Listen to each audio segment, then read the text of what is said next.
Welcome to another tutorial by WepTech Academy.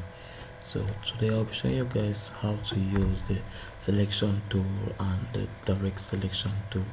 So first of all, you have to go ahead and create a new document, and here I have a 500 by 500 pixel document. So when you do that, you go ahead and click create, and so for those of you who are doubting what's the direct selection tool and the selection tool, here they are.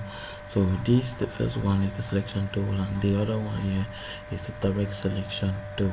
So to show you how to use this, we'll go ahead and create some shapes. For that, I'll use the pen tool.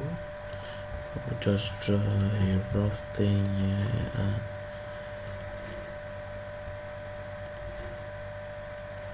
alright, this will be good.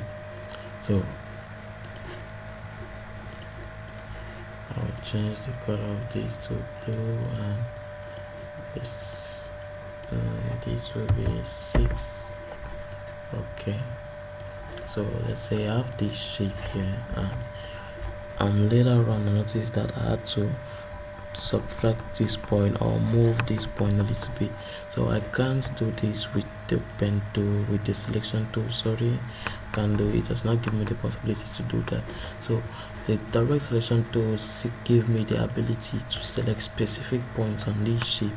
As you can see it, and once I clicked on it, it gave me there.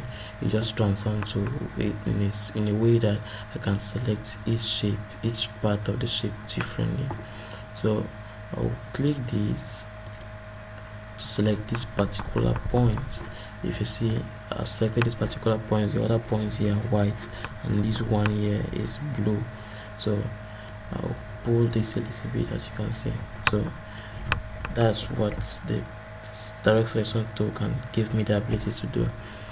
I can pull this and adjust it somewhere anyhow I wish. And if you notice, yeah, there's a little circle here. Now this circle gives me the ability to have a rounded corner. So if I pull this, you see, it gives me a rounded corner like that. Yeah, so